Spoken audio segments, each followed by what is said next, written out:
de acordo com a letra D do inciso 1 do artigo 46 da Lei nº 9.610, de 19 de fevereiro de 1998.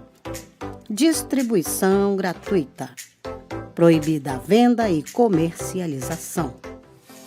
Prezados, alguns dos nossos audiolivros podem constar falhas no final das faixas de áudio. Infelizmente, é irreversível, pois os mesmos foram gravados em fitas cassetes. Agradecemos a sua compreensão. Seja muito bem-vindo ao canal da Biblioteca Braille do Estado do Amazonas. Devido a fatos recentes de questionamentos associados a direitos autorais, venho informar que o canal não obtém qualquer tipo de lucro com a publicação dos audiolivros. Levamos a acessibilidade para as pessoas com deficiência visual. Caso você seja autor ou proprietário dos direitos autorais de algum audiolivro publicado aqui no canal, peço que faça contato via e-mail ou através dos comentários, que se assim for determinado, o audiolivro será retirado do ar. Relembrando, não queremos e não obtemos nenhum tipo de lucro com as visualizações. Nosso objetivo é levar a acessibilidade para as pessoas com deficiência visual. Agradecemos pela sua atenção. Livro postado por Larissa Martins. Se você gostou, deixe seu like e se inscreva no nosso canal.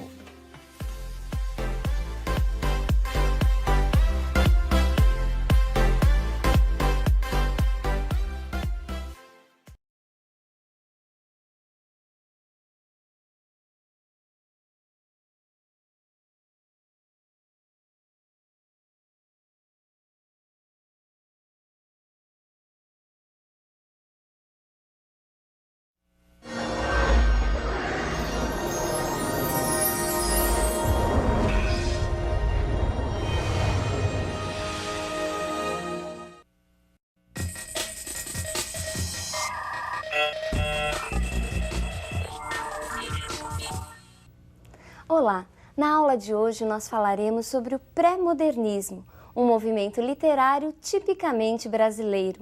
Convencionou-se chamar pré-modernismo ao período anterior à Semana de Arte Moderna de 1922.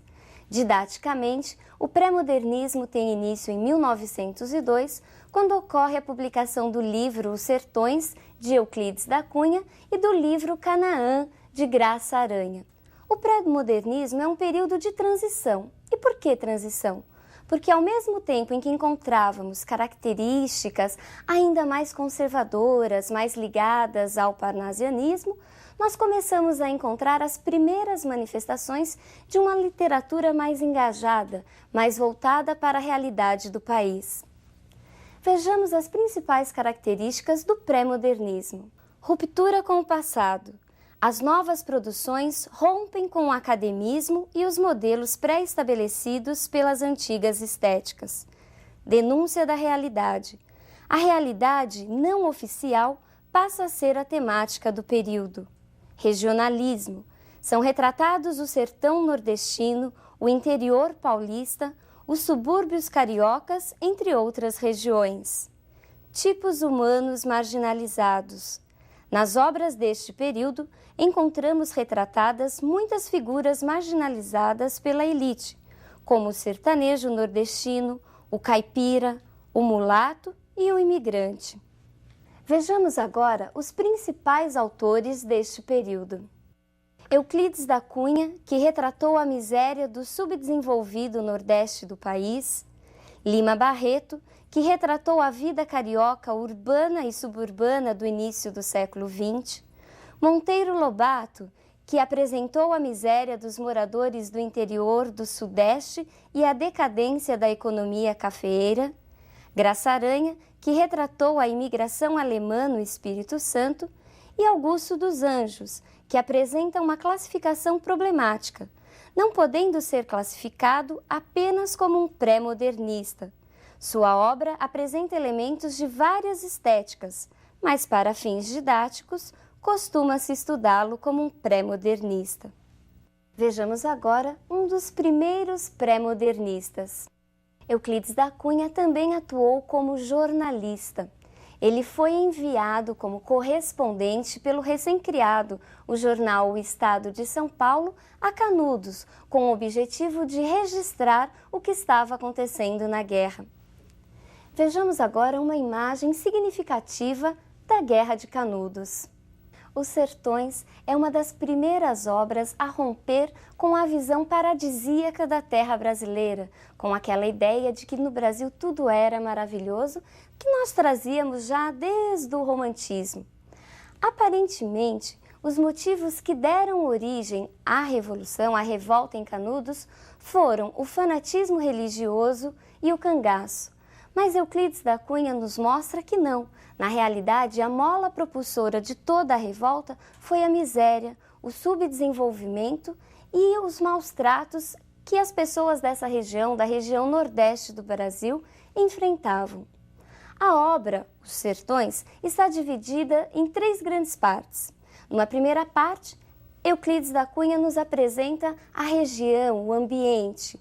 Numa segunda parte, nós encontramos a descrição do homem, a figura do jagunço, do cangaceiro e principalmente a figura do grande Antônio Conselheiro, o líder do movimento. Já na terceira parte, nós encontramos os relatos da própria revolta. Foram várias expedições do exército que conseguiram realmente acabar com a revolta. Mais de 20.000 pessoas foram mortas na ocasião. Restaram apenas, segundo palavras do próprio Euclides, apenas 4, um velho, 2 homens feitos e uma criança. Vejamos agora outra importante figura desse movimento no Brasil. Lima Barreto teve uma vida muito atribulada, por ser pobre e negro numa época marcada por várias formas de preconceito. Ao contrário de Machado de Assis, que alcançou notoriedade ainda em vida, Lima Barreto sofreu muito com o preconceito racial, com o alcoolismo e com as frequentes crises depressivas. Lima Barreto mostra uma grande identificação com as pessoas marginalizadas, até porque ele era um pobre. Lima Barreto tem uma literatura voltada para o povo, uma literatura do povo e para o povo. Sua linguagem é uma linguagem simples e direta, próxima do texto jornalístico e da linguagem panfletária, tanto que, por causa disso, foi motivo de várias críticas. Vejamos sobre o que Lima Barreto falava. Em seus textos, Lima Barreto retratou as desigualdades sociais do Rio de Janeiro do início do século XX, uma época de grande desenvolvimento e transformações. Entre seus textos mais conhecidos está Triste Fim de Policarpo Quaresma. Nesse texto, Lima Barreto faz uma crítica à vida política da época. Policarpo Quaresma era um major, era um fanático, um lunático, uma espécie de Dom Quixote brasileiro. Ele era contra qualquer influência estrangeira na cultura brasileira. Ele era todo preocupado com a linguagem certinha, com os nossos autores. Um exemplo de brasileiro, vocês não acham? Vejamos a que extremo chegou Policarpo Quaresma numa parte do livro. Policarpo Quaresma, cidadão brasileiro, funcionário público, certo de que a língua portuguesa é emprestada ao Brasil, certo também de que, por este fado, o falar e o escrever em geral, sobretudo no campo das letras, se vêem na humilhante contingência de sofrer continuamente censuras ásperas dos proprietários da língua, sabendo além que dentro de nosso país os escritores, com especialidade os gramáticos, não se entendem no tocante à correção gramatical, vendo-se diariamente surgir azedas polêmicas entre os mais profundos estudiosos do nosso idioma, usando o direito que lhe confere a Constituição, vem pedir que o Congresso Nacional decrete o Tupi-Guarani como a língua oficial e nacional do povo brasileiro. Imagine mandar uma carta ao Congresso Nacional pedindo que o tupi fosse a nossa língua? Coisas de Policarpo. Existe um bom filme sobre este livro.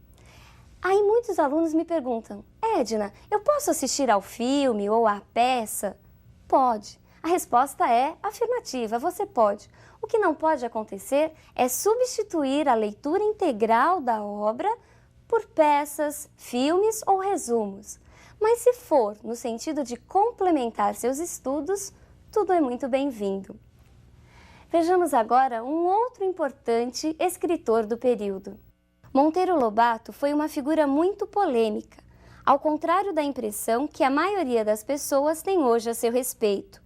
Hoje, falar em Lobato é lembrar do escritor de livros infantis e do criador do Sítio do Pica-Pau Amarelo, mas sua produção não se limita a esse gênero. Monteiro Lobato soube como ninguém retratar o atraso das regiões interioranas de São Paulo. Vejamos a próxima imagem. Monteiro Lobato foi o criador de uma importante figura até hoje conhecida por todos nós. É dele a personagem o Jeca Tatu, o símbolo do caipira brasileiro. Monteiro Lobato tinha um gênio muito forte e explosivo, o que acabou, de certa forma, contribuindo com um impulso, um empurrãozinho para o movimento modernista. Monteiro Lobato escreveu um artigo intitulado Paranoia ou Mistificação, em que ele fazia duras críticas à artista, à pintora modernista Anita Malfatti. Vejamos o tom das palavras de Monteiro Lobato. Há duas espécies de artistas. Uma composta dos que veem normalmente as coisas e, em consequência, fazem arte pura, guardados os eternos ritmos da vida e adotados para a concretização das emoções estéticas, os processos clássicos dos grandes mestres.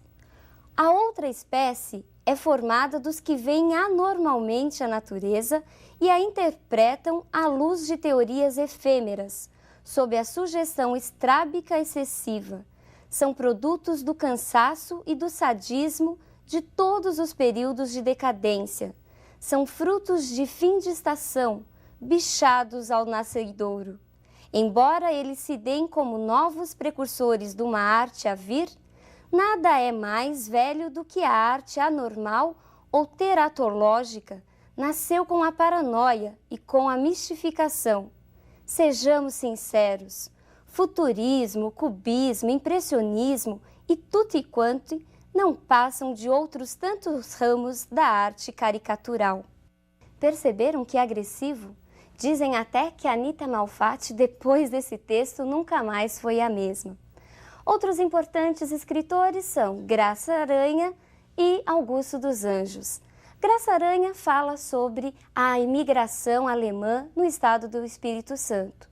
E Augusto dos Anjos é conhecido como o poeta, como o escritor do mau gosto, do escarro e dos vermes. Na aula de hoje, nós vimos as principais características do pré-modernismo, o primeiro movimento que começa a realmente mostrar a realidade da terra brasileira. Um grande abraço e até a nossa próxima aula.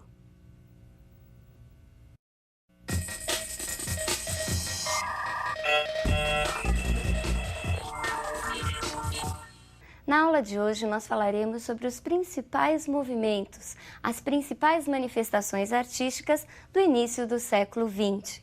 Manifestações estas que foram fundamentais para o desenvolvimento do modernismo. Costuma-se chamar toda essa manifestação de vanguarda europeia. A vanguarda europeia é o conjunto desses movimentos que tinham em comum a recusa, a negação de todos os valores tradicionais. Neste período, nós temos um grande turbilhão de informações, um grande turbilhão de novidades. Vejamos quais foram esses movimentos do início do século XX. O futurismo, expressionismo, cubismo, dadaísmo e surrealismo. O início do século XX é marcado por grandes manifestações e por grandes transformações, principalmente na área tecnológica. É a era da energia elétrica, do avião, do automóvel, da velocidade. E literalmente da velocidade. Tudo neste período andava muito rápido. Vejamos agora uma imagem símbolo dessa época marcada pela velocidade. Nessa imagem do filme Tempos Modernos, nós encontramos uma sátira de Chaplin a todas essas mudanças e principalmente ao processo de desumanização do ser humano provocado pelas máquinas. O futurismo foi o primeiro grande movimento deste período. Ele trazia em si a própria velocidade. Falar em futurismo é falar em velocidade. Vejamos uma imagem que sintetiza o ideário do futurismo. Nesse quadro, chamado Dinamismo de um Automóvel, encontramos características marcantes do futurismo: a velocidade, o movimento e a força das máquinas representadas nas fortes cores e traçados. O principal representante do futurismo é o escritor italiano Marinetti. Na literatura, Marinetti pregava a destruição da sintaxe. Qualquer ordem para ele era mal vista. Ele também não era muito amigo da pontuação. Ele queria a frase solta, as palavras da maneira que vinham, no fluxo, numa grande velocidade. Vejamos um dos manifestos centrais do futurismo, escrito pelo próprio Marinetti. Nós queremos cantar o amor ao perigo, o hábito à energia e à eternidade. Os elementos essenciais de nossa poesia serão a coragem, a audácia e a revolta. Tendo a literatura até aqui enaltecido a imobilidade pensativa, o êxtase e o sono, nós queremos exaltar o movimento agressivo, a insônia febril, o passo ginástico, o salto mortal, a bofetada e o soco. Nós declaramos que o esplendor do mundo se enriqueceu com uma beleza nova, a beleza da velocidade. Um automóvel de corrida é mais belo que a vitória de Samotrácia. Nós queremos glorificar a guerra, única higiene do mundo, o militarismo, o patriotismo, o gesto destrutor dos anarquistas, as belas ideias que matam e o menosprezo à mulher. Nós queremos demolir os museus, as bibliotecas, combater o moralismo, o feminismo e todas as covardias oportunistas e utilitárias. Vitória de Samotrácia é o nome de uma escultura grega muito famosa que é considerada um dos exemplos mais belos de todas as artes e de todos os tempos. Ela se encontra no Louvre, um importante museu em Paris. E olha só o que o Marinetti faz. Ele diz que um automóvel é muito mais belo que essa escultura. Um outro movimento do período, ele tem origem alemã. É um movimento que prega a expressão do mundo interior, a expressão da subjetividade. E por ser a expressão a grande marca desse movimento, ele recebe o nome de expressionismo. Vejamos uma imagem que simboliza esse expressionismo. Perceba a densidade expressionista dessa pintura. A imagem parece transformar-se na própria dor do homem que grita. Vejamos agora as principais características do expressionismo na literatura. Composições abstratas. Como na pintura, os escritores expressionistas também gostavam de deformações abstratas do real. Subjetivismo, que vem atrelado à primeira característica, isto porque o artista expressionista desejava a expressão violenta do subjetivo, das emoções do mundo interior. Ilogismo. Uma vez que tudo era expressão, não havia preocupação com a lógica do mundo exterior, como nas estéticas anteriores. Vejamos agora uma imagem que representa o próximo movimento. Essa pintura de Pablo Picasso, de 1907, é considerada por muitos estudiosos o marco inicial do cubismo e da arte moderna. Perceba que as formas são geometrizadas, com cores duras e chapadas. Picasso conseguiu romper com séculos de tradição artística.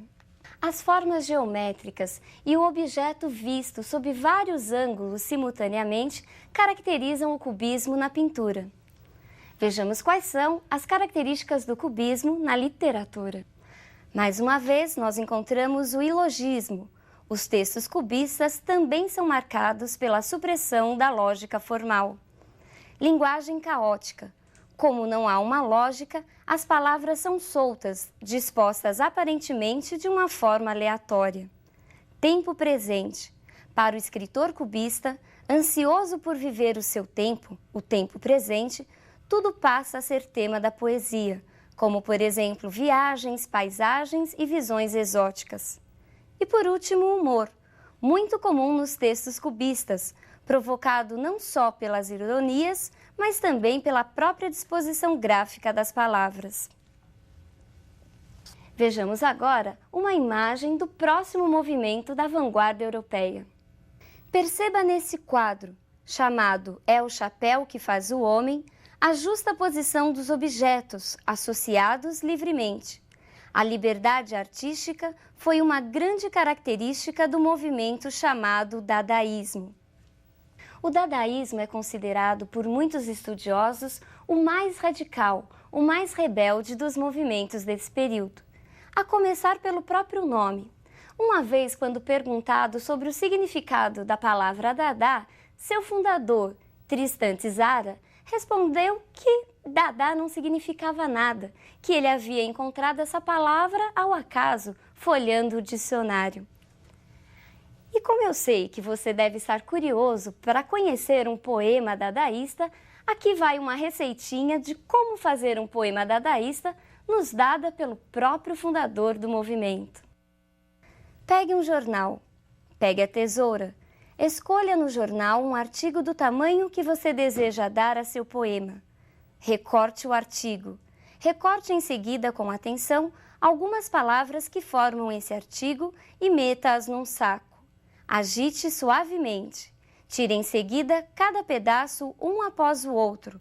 Copie conscienciosamente na ordem que elas são tiradas do saco. O poema se parecerá com você, e ei-lo um escritor infinitamente original e de uma sensibilidade graciosa, ainda que incompreendido do público. Fácil, não? Construir poema desse jeito todo mundo gostaria. Vejamos agora a imagem síntese do nosso último movimento da vanguarda europeia.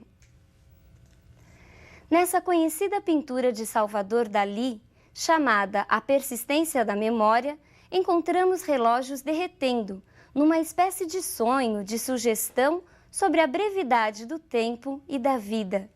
Esse quadro é um dos símbolos do surrealismo. Influenciados pelos estudos do Freud, os pintores, os escritores surrealistas valorizavam muito o sonho, o irreal, também não se preocupavam muito com a lógica. As coisas fluíam à medida que também partiam do interior. E para ilustrar esse surrealismo, nada melhor do que ler um texto surrealista. Era uma vez uma realidade. Com suas ovelhas de lã real, a filha do rei passou por ali e as ovelhas baliam que linda que está a realidade.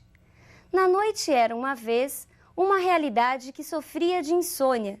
Então chegava a madrinha fada e realmente levava-a pela mão. A realidade. No trono havia uma vez um velho rei que se aborrecia e pela noite perdia o seu manto. E por rainha puseram-lhe ao lado a realidade. Cauda, dade, a reale, dade, a realidade. A real, e dade, da reale, ali, a realidade.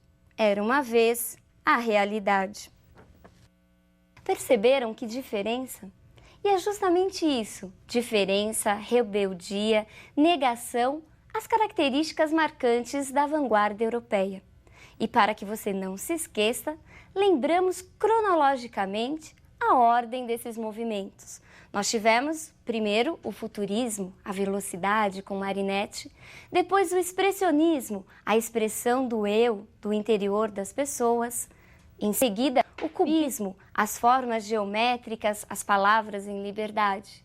Em seguida, o dadaísmo, considerado o mais rebelde dos movimentos. E, por último, o surrealismo, que traz o sonho a partir dos estudos de Freud. Esses movimentos serão decisivos para o próximo movimento estético literário que nós estudaremos. Nas próximas aulas, nós estaremos falando do modernismo, não só em Portugal, mas também no Brasil. Por hoje é só, um grande abraço e até a nossa próxima aula.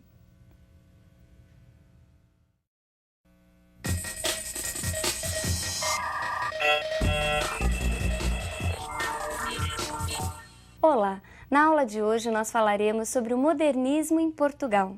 As primeiras manifestações modernistas começaram a surgir no período compreendido entre as duas grandes guerras mundiais. Um período muito significativo, marcado por várias transformações, não só em Portugal, mas em toda a Europa. E para começarmos, vejamos o marco inicial do modernismo em Portugal. Didaticamente, o modernismo português tem início em 1915, com o lançamento do primeiro número da revista Orfeu, revista que, inspirada nos movimentos da vanguarda europeia, desejava romper com o convencionalismo, com as idealizações e chocar a sociedade da época. Vários artistas participaram do lançamento desse primeiro número. Entre eles destacam-se Fernando Pessoa, Mário de Sá Carneiro e Almada Negreiros. Anos depois, por volta de 1927, surge uma nova revista, a revista Presença, que dá continuidade às inovações modernistas em Portugal. Vejamos agora quem é o grande representante dessa primeira geração, da geração de Orfeu. Fernando Pessoa. Fernando Pessoa é o marco do modernismo português. Mas por que será que nós temos a imagem do autor no centro e essas três sombras ao redor? Estas sombras representam o fenômeno da heteronímia. Fernando Pessoa construiu heterônimos. E o que eram heterônimos? Fernando Pessoa criou novas pessoas, novos poetas, com características peculiares. E o heterônimo é diferente de pseudônimo. Pseudônimo é muito mais simples, é apenas a utilização de um outro nome, mas pelo mesmo poeta. Já heterônimo é uma outra pessoa. Vejamos esquematicamente o que é esse fenômeno da construção dos heterônimos em Fernando Pessoa. A produção literária de Fernando Pessoa divide-se em dois grandes blocos. A produção do ortônimo, ou seja, Fernando Pessoa ele mesmo, e a sua produção a partir dos heterônimos, entre os quais se destacam Alberto Caeiro, Ricardo Reis e Álvaro de Campos. Existiram outros heterônimos ou semi-heterônimos, mas que aos poucos foram abandonados por Pessoa. Ele diz que desde a infância essa tendência em se multiplicar, em se desmembrar em vários outros, sempre o acompanhou. Vejamos agora o que o próprio Fernando Pessoa diz a esse respeito. Multipliquei-me para me sentir. Para me sentir, precisei sentir tudo. Transbordei-me, não fiz senão extravasar-me. Os heterônimos de Fernando Pessoa apresentavam biografia, características físicas, características de personalidade, data de nascimento, local de nascimento, eram realmente outras pessoas.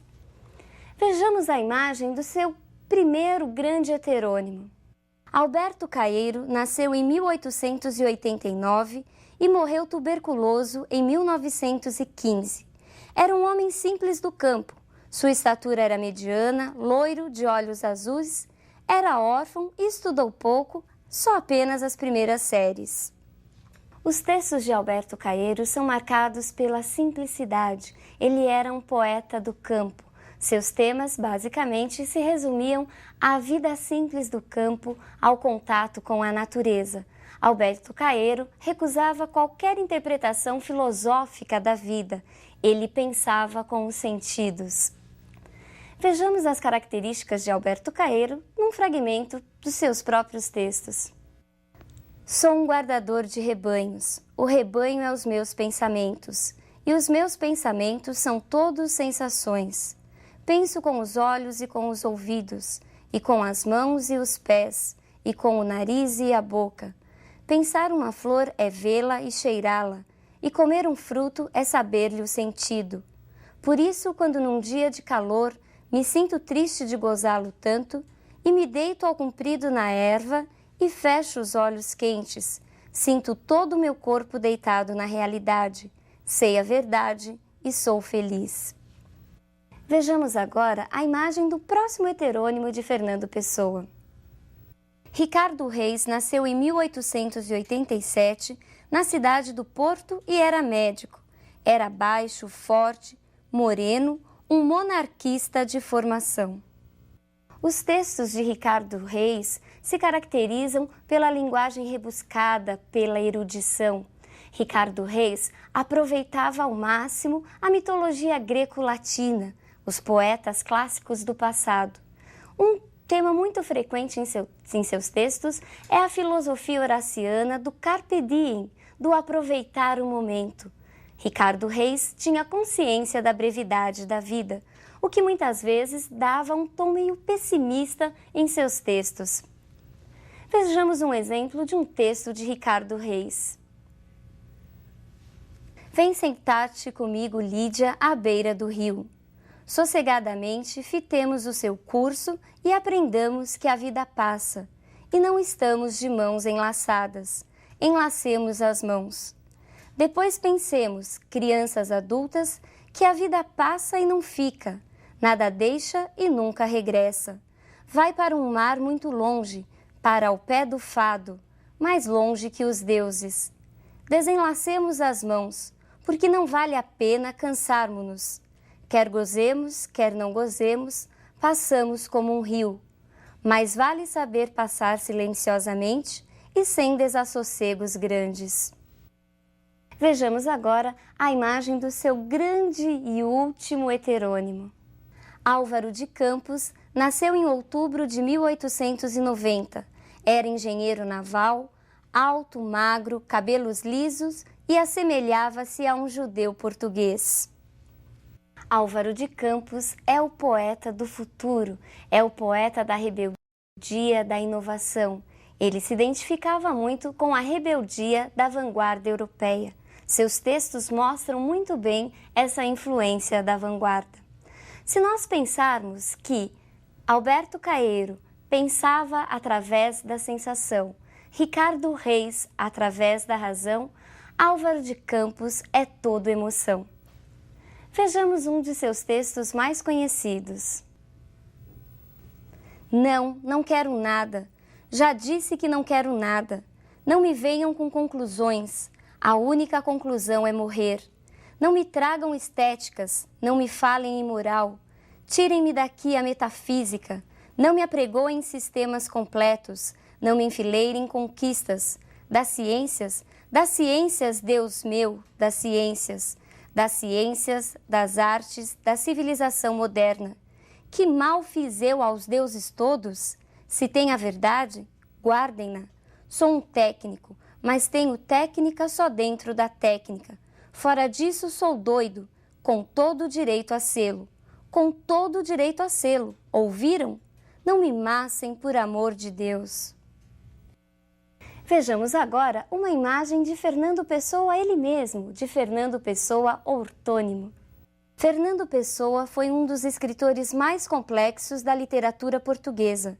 Começou a se destacar como escritor a partir de seus primeiros artigos publicados sobre os movimentos, sobre as novas tendências modernistas. Mas foi graças à criação de seus heterônimos que alcançou notoriedade mundial. A obra ortônima de Fernando Pessoa apresenta características bem diversas das características de seus heterônimos. Fernando Pessoa, ele mesmo, mostra-se mais preso aos valores, à tradição portuguesa. Em seus textos, encontramos um forte sentimento nacionalista, tanto que em seu livro Mensagem, ele faz uma espécie de narração dos grandes feitos dos heróis, dos reis portugueses, numa clara aproximação aos Lusíadas de Camões. Em seus textos também, muitas vezes ele fala da própria arte de escrever, fala do seu processo de multiplicar-se. Vejamos agora um dos textos mais conhecidos de Fernando Pessoa, ortônimo. O poeta é um fingidor. Finge tão completamente que chega a fingir que é dor, a dor que devera sente. E os que leem o que escreve, na lida sentem bem, não as duas que ele teve, mas só a que eles não têm. E assim nas calhas de roda, gira a inteira razão, esse comboio de corda que se chama o coração. Outra figura importante do modernismo português é Mário de Sá Carneiro. Mário de Sá Carneiro, como vimos, também participou do grupo de escritores responsáveis pela publicação da primeira revista modernista em Portugal, da revista Orfeu. Ele era o responsável pela parte financeira da revista, tanto que após ao seu suicídio, isso em 1916, quando ele ainda tinha apenas 26 anos de idade, a revista deixou de circular. Seus textos são marcados por um pessimismo, por uma busca incessante. Mário de Sá Carneiro queria buscar a essência do seu próprio ser, descobrir o porquê da sua existência. Mas ele não encontrou a resposta. Vejamos um de seus textos mais conhecidos. Perdi-me dentro de mim, porque eu era labirinto, e hoje, quando me sinto, é com saudades de mim. Não sinto o espaço que encerro, nem as linhas que projeto. Se me olho a um espelho, erro, não me acho no que projeto. Regresso dentro de mim, mas nada me fala, nada.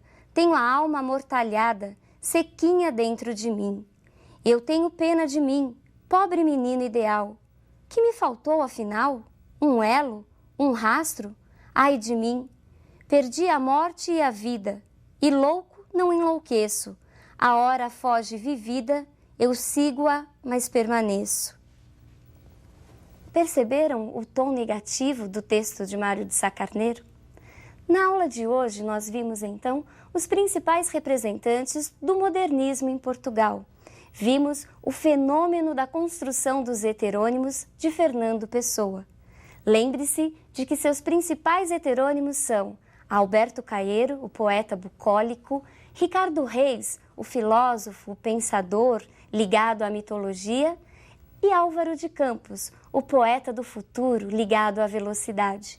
E a outra grande figura é Mário de Sá Carneiro. Um grande abraço e até a nossa próxima aula.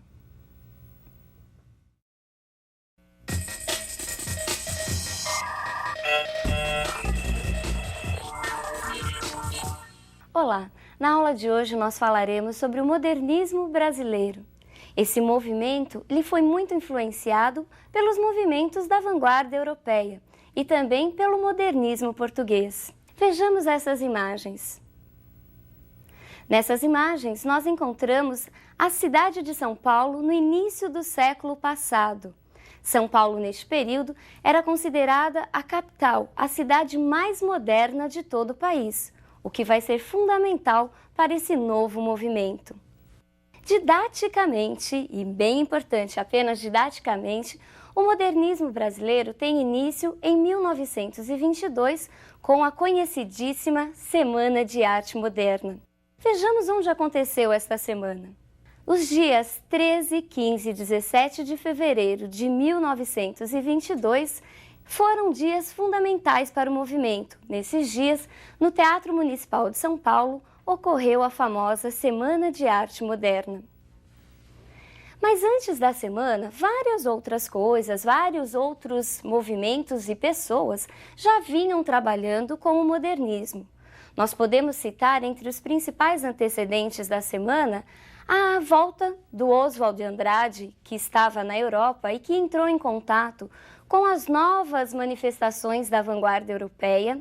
Também temos a primeira exposição dos quadros expressionistas do Lazar Segal. Temos também os vários livros que foram lançados pelos autores que participariam mais tarde da semana. E tivemos o grande estopim, isto segundo muitos estudiosos, que foi a exposição da pintora Anita Malfatti e que, nessa exposição, ela foi muito criticada pelo Monteiro Lobato, como nós já vimos naquele artigo intitulado Paranoia ou Mistificação? Vejamos agora quais são os principais representantes dessa semana, que não foi só um movimento literário, mas também um movimento de todas as outras artes. Nós temos na literatura as figuras de Mário de Andrade, Oswald de Andrade e Ronald Carvalho. Na pintura, nós encontramos Anita Malfatti, Tarsila do Amaral, Di Cavalcanti. E na música, nós encontramos a figura de Heitor Villa-Lobos. A Semana de Arte Moderna foi organizada por vários artistas e contou com o patrocínio da elite paulistana. Nessa semana, os artistas modernistas, eles também contaram com o apoio de uma grande figura já consagrada na literatura, figura essa que fazia parte da Academia Brasileira de Letras. Graça Aranha, aquele pré-modernista autor de Canaã, foi quem proferiu a abertura do evento. Vejamos os principais cartazes da semana que circularam na época. Esse cartaz, desenhado por Di Cavalcanti, foi o cartaz da semana. Já esse cartaz foi o cartaz elaborado justamente para a exposição das artes plásticas, também feito por Di Cavalcanti. Mas o que será que foi essa semana tão falada até os dias de hoje? O que será que aconteceu? Qual será que foi a reação do público? Vejamos o que dizem os principais jornais da época.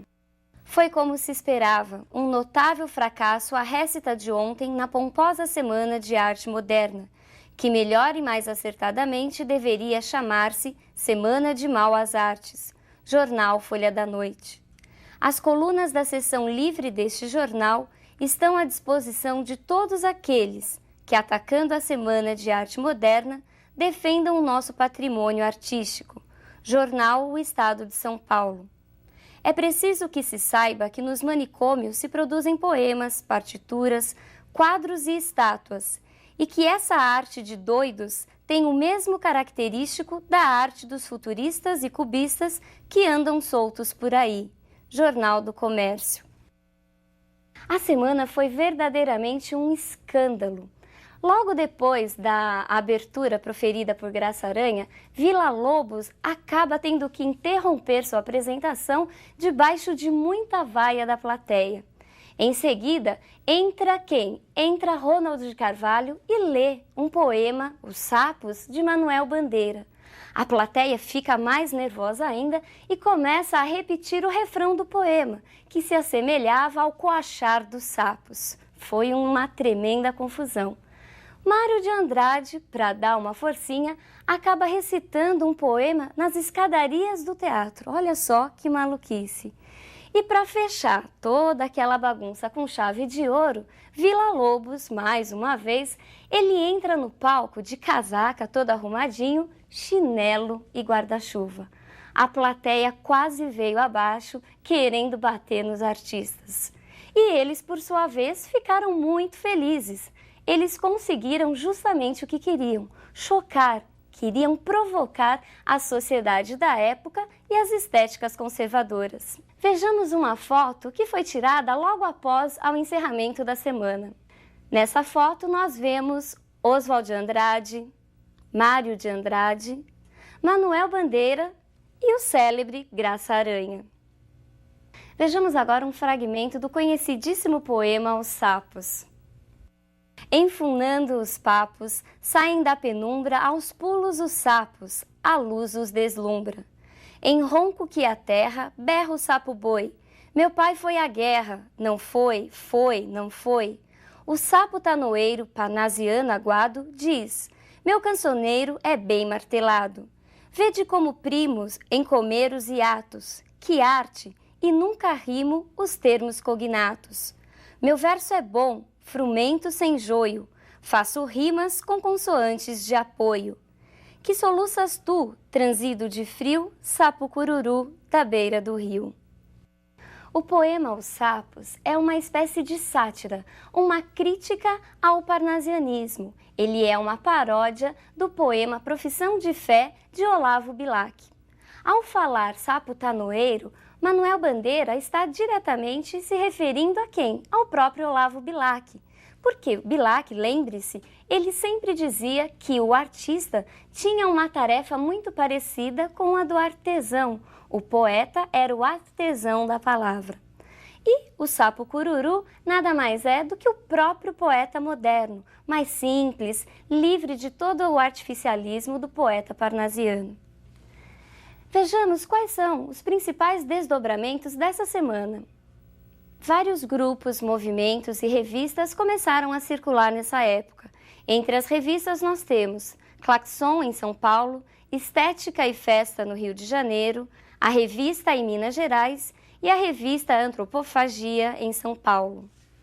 Entre as revistas destacam-se a revista Claxon, que vem do termo em francês buzina, e era justamente o que eles queriam, fazer barulho, provocar a sociedade.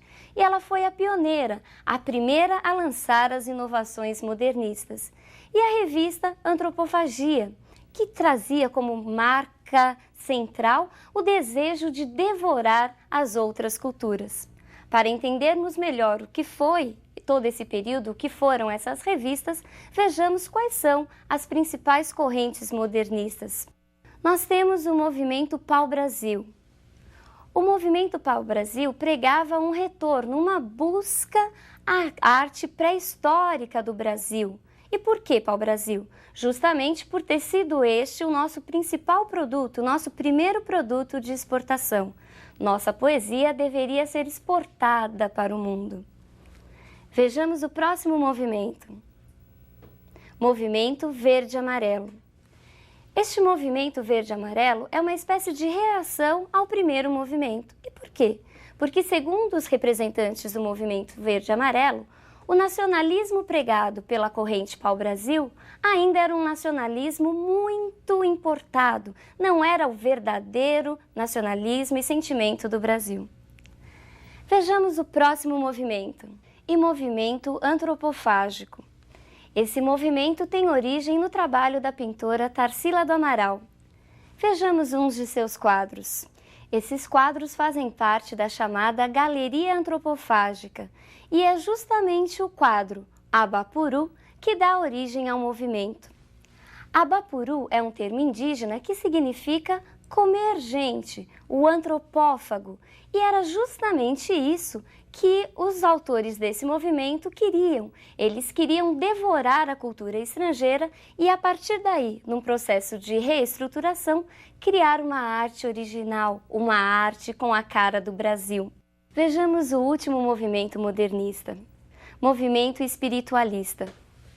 Este movimento, como o próprio nome já sugere, buscava uma retomada dos valores interiores, uma retomada do eu profundo. Ele é carregado por misticismo e também por uma grande religiosidade. O modernismo, por ser tão grande e tão expressivo, é comumente dividido em 3 grandes fases. Vejamos quais são as fases modernistas. A primeira fase, conhecida como heróica, compreende o período de 1922 a 1930 e apresenta o desejo de liberdade, de ruptura e de destruição do passado como características marcantes. Os principais autores são Oswald de Andrade, Mário de Andrade, Manuel Bandeira e Alcântara Machado. A segunda se estende de 1930 a 1945 e é conhecida como a fase da consolidação das conquistas anteriores. Essa segunda fase subdivide-se em 2 grupos: a poesia, em que se destacam Carlos Drummond de Andrade, Cecília Meirelles e Vinícius de Moraes, e a prosa, representada, entre outros autores, por José Lins do Rego, Graciliano Ramos e Jorge Amado. A terceira vai de 1945 em diante e é conhecida como a fase da reflexão e da universalidade temática. Destacam-se neste período Guimarães Rosa, Clarice Lispector e João Cabral de Melo Neto. Bom, pessoal, por hoje é só. E na próxima aula nós falaremos um pouquinho mais sobre o que foi esta primeira fase modernista e quais foram seus principais representantes. Um grande abraço e até lá!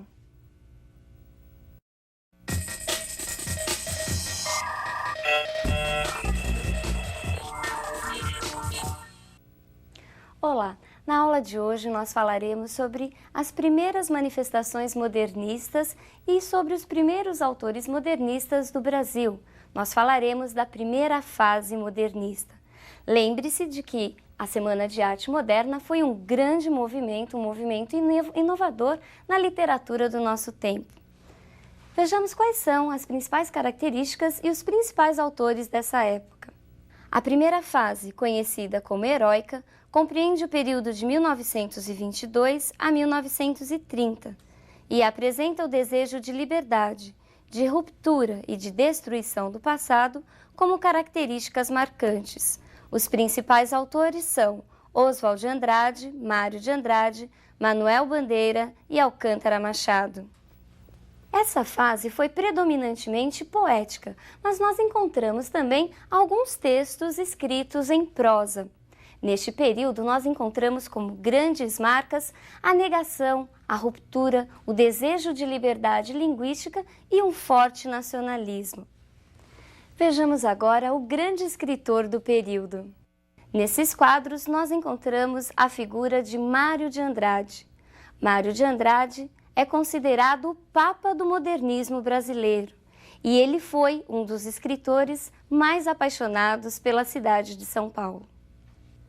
Mário de Andrade era um escritor irreverente e criativo. Em seus textos buscou romper com o passado, com as estruturas até então tidas como modelos. Mário de Andrade buscava o resgate da linguagem cotidiana, do dia a dia, do popular e do folclórico. É com seu texto, Pauliceia Desvairada, que nós temos praticamente o primeiro livro realmente modernista. Vejamos o prefácio desse livro. Leitor, está fundado o desvairismo. Este prefácio, apesar de interessante, inútil. Alguns dados, nem todos, sem conclusões. Para quem me aceita, são inúteis ambos. Os curiosos terão prazer em descobrir minhas conclusões, confrontando toda a obra e dados. Para quem me rejeita, trabalho perdido explicar o que, antes de ler, já não aceitou. Quando sinto a impulsão lírica, escrevo sem pensar tudo o que meu inconsciente me grita. Penso depois, não só para corrigir, como para justificar o que escrevi. Daí a razão deste prefácio interessantíssimo. Esse ar de deboche presente no prefácio se estende por todo o livro. Mas Mário de Andrade não escreveu só poesias, ele também escreveu em prosa. E ele escreveu um romance muito conhecido, o chamado Macunaíma, mas que não apresenta as características de um romance como nós conhecemos. Vejamos algumas imagens sobre Macunaíma. O livro Macunaíma, que apresenta o subtítulo O Herói Sem Nenhum Caráter, é um romance rapsódia que discute a nacionalidade brasileira. E o que é uma rapsódia? Rapsódia é uma composição que mistura elementos musicais com elementos do folclore, da cultura popular. E é justamente isso que Mário de Andrade faz em Macunaíma. Ele vai contar a história do índio que de preto virou branco. Ele vai contar a história de Macunaíma, que significava um grande mal. Vejamos como aconteceu o nascimento de Macunaíma. No fundo do mato virgem nasceu Macunaíma, herói de nossa gente. Era preto retinto e filho do medo da noite. Houve um momento em que o silêncio foi tão grande, escutando o murmurejo do Iraricuera, que a Índia Tapanhumas pariu uma criança feia. Essa criança é que chamara de Macunaíma. Já na meninice fez coisas de sarapantar. De primeiro, passou mais de 6 anos não falando. Se o incitavam a falar, exclamava: "Ai, que preguiça!" E não dizia mais nada. Ficava no canto da maloca, trepado no jiral de Paxiúba, espiando o trabalho dos outros e principalmente os 2 manos que tinha, Manaape, já velhinho, e Jiguê, na força de homem. O divertimento dele era decepar cabeça de saúva. Vivia deitado, mas se punha os olhos em dinheiro, Macunaíma dandava para ganhar vintém. E também espertava quando a família ia tomar banho no rio, todos juntos e nus. No mucambo, se alguma cunhantã se aproximava dele para fazer festinha, Macunaíma punha a mão nas graças dela, cunhantã se afasta.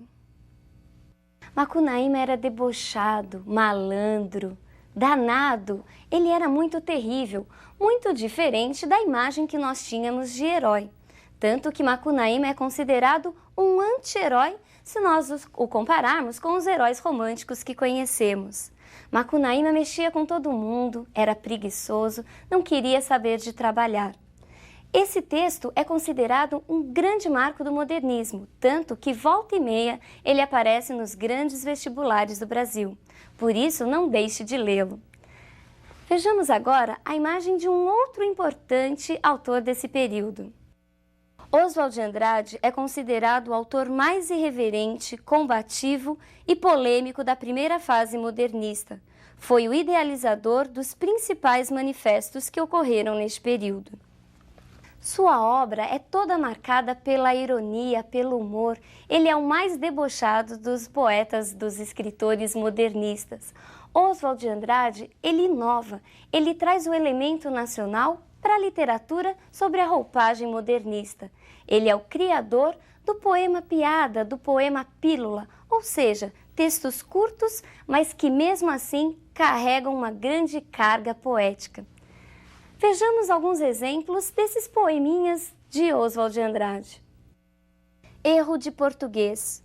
Quando o português chegou, debaixo de uma bruta chuva, vestiu o índio. Que pena! Fosse uma manhã de sol, o índio tinha despido o português. Pronominais. Dê-me um cigarro, diz a gramática, do professor e do aluno e do mulato sabido. Mas o bom negro e o bom branco da nação brasileira dizem todos os dias: deixa disso, camarada, me dá um cigarro. Perceberam a diferença e o humor? Muito diferente dos poemas parnasianos, não? O próprio Oswald também escreveu prosa, assim como Mário de Andrade. Vejamos agora a capa de um de seus livros mais conhecidos. Nesse livro, Oswald rompe com os esquemas tradicionais da narrativa. Os capítulos são curtíssimos, apresentando-se como pequenos fragmentos justapostos, próximos da técnica da pintura cubista, que representava ao mesmo tempo as várias faces de um objeto ou situação, o que impossibilitava uma leitura linear. Vejamos agora a imagem de Manuel Bandeira, outro importante poeta desse primeiro momento modernista. Manuel Bandeira, num primeiro momento, se mostra ainda bem preso aos valores parnasianos, mas com o passar do tempo se transforma num dos grandes representantes do modernismo. É a partir do livro Libertinagem que Manuel Bandeira se firma realmente como um poeta modernista. A partir desse livro, seus textos se aproximam muito do linguajar coloquial. Os temas também acabam se diversificando. Tudo para Manuel Bandeira acaba se tornando tema poético. Ele parte de frases corriqueiras, ele fala dos meninos negros, das negras, das irenes. Ele fala de poemas, de notícias que são retiradas do jornal. E ele brinca até com a sua própria doença. Lembre-se que Manuel Bandeira, ele sofria de tuberculose. Mas é com um poema intitulado Poética que nós encontramos as principais características de sua obra. Vejamos alguns fragmentos deste texto. Estou farto do lirismo comedido, do lirismo bem comportado, do lirismo funcionário público com livro de ponto, expediente, protocolo e manifestações de apreço ao senhor diretor. Estou farto do lirismo que para e vai averiguar no dicionário o cunho vernáculo de um vocábulo. Abaixo aos puristas, todas as palavras, sobretudo os barbarismos universais, todas as construções, sobretudo as sintaxes de exceção, todos os ritmos, sobretudo os inumeráveis. Quero antes o lirismo dos loucos, o lirismo dos bêbados, o lirismo difícil e pungente dos bêbados, o lirismo dos clowns de Shakespeare. Não quero mais saber do lirismo, que não é libertação. A ironia também foi uma outra grande característica de Bandeira. Vejamos a ironia no próximo texto. Pneumotórax, febre, hemoptise, dispneia e suores noturnos. A vida inteira que podia ter sido e que não foi. Tosse, tosse, tosse. Mandou chamar o médico. Diga 33, 33, 33, 33. Respire. O senhor tem uma escavação no pulmão esquerdo e o pulmão direito infiltrado. Então, doutor, não é possível tentar um pneumotórax? Não. A única coisa a fazer é tocar um tango argentino. Percebeu que diferente brincar com a própria doença? Isso mesmo, Manuel Bandeira tem um grande traço do humor. O humor, a ironia, permeia quase todos os seus textos. Outro grande autor desse período é Alcântara Machado. Em seu livro de contos, Brás, Bexiga e Barra Funda, ele vai tratar da vida da colônia italiana na cidade de São Paulo. Ele vai falar principalmente do processo de assimilação cultural. Ele vai falar da fusão da língua portuguesa e da língua italiana, que deu origem ao conhecidíssimo português macarrônico.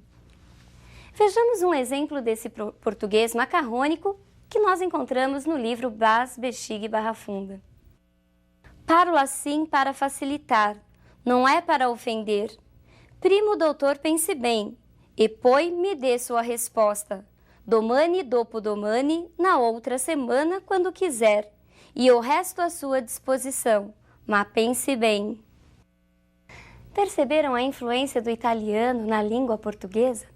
E por que isso? Neste período, a presença da cultura italiana era muito forte. Por quê? Porque os italianos vieram primeiro para trabalhar na lavoura do café e depois para trabalhar como mão de obra na indústria que começava a crescer na cidade de São Paulo. Todo esse processo de aculturação, de assimilação cultural é tratado por Alcântara Machado ao longo do livro. Na aula de hoje, nós vimos então as principais características e os principais autores da primeira fase do modernismo no Brasil. É a fase conhecida como heróica. E por que heróica? Porque é uma fase demolidora, era uma fase de negação. Esses modernistas negavam tudo aquilo que era do passado. Eles queriam romper com todas as estéticas, principalmente com o parnasianismo que ainda vigorava. Na próxima aula, nós falaremos sobre a segunda fase do modernismo brasileiro. Um grande abraço e até lá!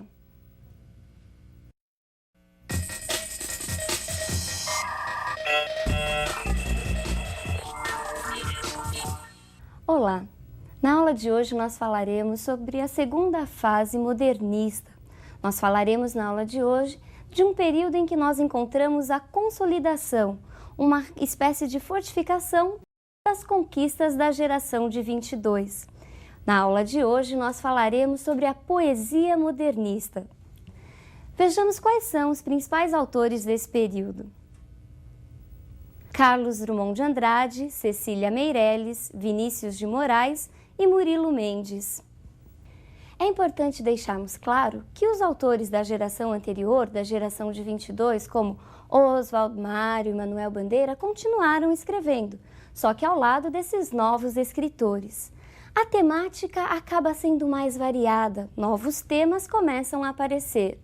Drummond e Murilo Mendes, em alguns momentos, se dedicam mais às poesias de caráter social e também às questões universais do ser humano. Cecília Meirelles e Vinícius de Moraes se detêm numa poesia mais introspectiva, mais intimista. E Cecília Meirelles e Murilo Mendes, também em determinados momentos, voltam-se para questões religiosas e mais místicas. Vejamos agora a imagem do primeiro grande poeta dessa fase. Carlos Drummond de Andrade é considerado o grande representante da poesia contemporânea. Seus textos, embora partindo da realidade brasileira, refletem os problemas universais do ser humano. São textos que apresentam uma temática variada: o amor, a metalinguagem, a saudade, o cotidiano e uma forte preocupação política e social. Essa foto foi a última foto tirada do poeta durante o enterro de sua filha. Logo depois dessa data, o poeta vem a falecer. Drummond, influenciado pelo contexto histórico de seu tempo, lembre-se, Segunda Guerra Mundial, sistemas políticos autoritários, se dedicou ao tempo presente. Ele estava preocupado com a transformação social, mas a partir da compreensão do presente. Vejamos um texto em que o coletivo e o tempo presente são temas centrais. Mãos dadas. Não serei o poeta de um mundo caduco, também não cantarei o mundo futuro. Estou preso à vida e olho meus companheiros. Estão taciturnos, mas nutrem grandes esperanças. Entre eles, considero a enorme realidade. O presente é tão grande, não nos afastemos. Não nos afastemos muito, vamos de mãos dadas. Não serei o cantor de uma mulher, de uma história. Não direi os suspiros ao anoitecer, a paisagem vista da janela. Não distribuirei entorpecentes ou cartas de suicida. Não fugirei para as ilhas, nem serei raptado por serafins. O tempo é minha matéria, o tempo presente, os homens presentes, a vida presente. Vejamos agora o primeiro grande poema de Drummond, escrito em 1928 na revista Antropofagia. No meio do caminho. No meio do caminho tinha uma pedra. Tinha uma pedra no meio do caminho, tinha uma pedra, no meio do caminho tinha uma pedra. Nunca me esquecerei desse acontecimento na vida de minhas retinas tão fatigadas. Nunca me esquecerei que no meio do caminho tinha uma pedra. Tinha uma pedra no meio do caminho tinha uma pedra. O cotidiano, o corriqueiro, o banal viraram temas poéticos na mão do nosso grande poeta. Vejamos no próximo poema em que o autor nos apresenta o cotidiano de uma forma bem irônica e bem humorada, numa aproximação aos poemas piada de Oswald de Andrade da primeira geração. Cidadezinha qualquer, casas entre bananeiras, mulheres entre laranjeiras, pomar, amor, cantar. Um homem vai devagar, um cachorro vai devagar, um burro vai devagar, devagar, as janelas olham. Eita vida besta, meu Deus! Representando uma poesia de caráter mais intimista, nós encontramos a grande figura feminina dessa geração. Vejamos quem é a representante da segunda fase da poesia modernista. Cecília Meirelles trilhou um caminho muito particular, o que dificulta sua classificação numa estética literária determinada. Seus versos apresentam características de outros movimentos, em especial do simbolismo. Cecília tornou-se conhecida no meio literário a partir da corrente espiritualista da geração de 22, mas aos poucos foi se afastando dessa corrente, mas conservando o caráter introspectivo e intimista. Seus versos, geralmente curtos e carregados de musicalidade, falam da transitoriedade da vida, da morte e da solidão. Vejamos o que a própria Cecília diz a respeito de sua vida. Nasci aqui mesmo no Rio de Janeiro, 3 meses depois da morte de meu pai, e perdi minha mãe antes dos 3 anos. Essas e outras mortes ocorridas na família acarretaram muitos contratempos materiais, mas, ao mesmo tempo, me deram, desde pequenina, uma tal intimidade com a morte que docemente aprendi essas relações entre o efêmero e o eterno. Em toda a minha vida, nunca me esforcei por ganhar, nem me espantei por perder. A noção ou sentimento da transitoriedade de tudo é o fundamento mesmo da minha personalidade. Essas características muitas vezes tornam a obra de Cecília marcada por um pessimismo, por um caráter negativo. Vejamos agora um dos seus textos mais conhecidos. Motivo. Eu canto porque o instante existe e minha vida está completa. Não sou alegre nem sou triste, sou poeta. Sei que canto e a canção é tudo, tem sangue eterno a asa ritmada. E um dia sei que estarei mudo, mais nada.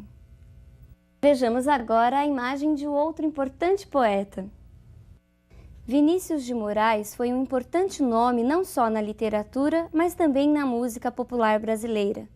Altamente comunicativo, Vinícius definia-se como poeta e diplomata, o branco mais preto do Brasil, na linha de Xangô, Saravá. A obra de Vinícius é frequentemente dividida em duas fases. Numa primeira, nós encontramos um autor ainda preso aos valores simbolistas. Aparecem temas como a solidão, a distinção entre o carnal e o espiritual e também uma certa religiosidade. Já num segundo momento, encontramos um poeta mais voltado para o cotidiano e para a mulher. A mulher foi um tema muito tratado em Vinícius de Moraes. Tanto que uma vez, quando perguntado sobre as coisas mais importantes da sua vida, ele respondeu: primeiro mulher, segundo mulher e por último mulher. Danadinho ele, não? Tanto que a música Garota de Ipanema, dele e de Tom Jobim, ainda hoje é uma das músicas mais gravadas, uma das músicas brasileiras mais gravadas em todo o mundo. Vinícius de Moraes, ao contrário dos outros modernistas, recuperou o soneto, aquela forma fixa, clássica, desde muito tempo abandonada. Vejamos agora um dos sonetos mais conhecidos de Vinícius de Moraes. Soneto de fidelidade. De tudo ao meu amor serei atento, antes e com tal zelo e sempre e tanto, que mesmo em face do maior encanto, dele se encante mais meu pensamento. Quero vivê-lo em cada vão momento, e em seu louvor hei de espalhar meu canto, e rir meu riso e derramar meu pranto, ao seu pesar ou seu contentamento. E assim, quando mais tarde me procure, quem sabe a morte, angústia de quem vive, quem sabe a solidão, fim de quem ama, eu possa me dizer do amor que tive, que não seja imortal, posto que é chama, mas que seja infinito enquanto dure. Os temas mais próximos à realidade também foram tratados por Vinícius. Vejamos a próxima imagem. Neste quadro, Operários, de Tarsila do Amaral, encontramos um outro tema frequente em Vinícius de Moraes. A preocupação social é o tema central do próximo poema que veremos. Operário em construção. Era ele que erguia casas onde antes só havia chão.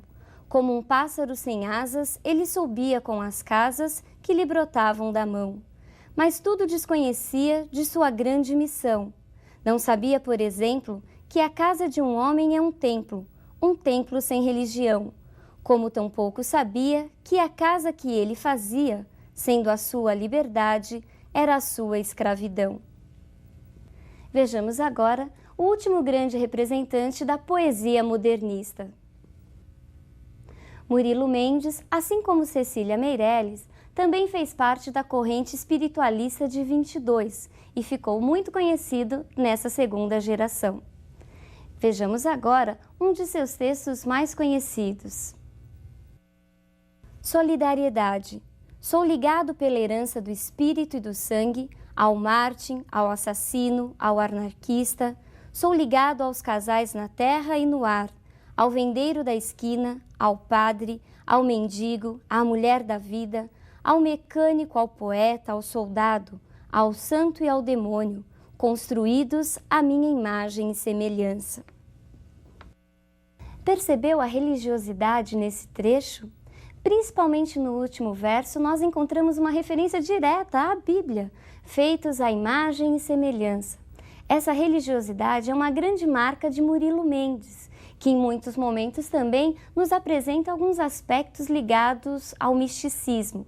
Só que a religiosidade em Murilo Mendes é uma religiosidade voltada para a interpretação das injustiças sociais, tanto que ele se compara a várias pessoas simples, a pessoas humildes do povo, inclusive a uma prostituta. Bom, na aula de hoje, nós falamos sobre as principais características da segunda geração modernista, mas especialmente sobre a poesia. Nós falamos da solidão, da poesia introspectiva, da transitoriedade da vida, principalmente em Cecília Meirelles. Falamos das questões ligadas aos aspectos sociais e às injustiças sofridas por grande parte da população. Nós falamos de Drummond, de Cecília Meirelles, de Vinícius de Moraes, o nosso poetinha, e também da figura de Murilo Mendes, que até hoje tem sido pouco estudada. Por isso, não se esqueça, falar em segunda fase modernista é falar em poesia e em prosa. Mas a prosa será tema de uma próxima aula. Será tema da aula seguinte, em que nós estaremos estudando quais são as principais características dessa segunda geração entre os romancistas. Falaremos quem são as grandes figuras dessa segunda geração na prosa. Por hoje é só, um forte abraço e até lá!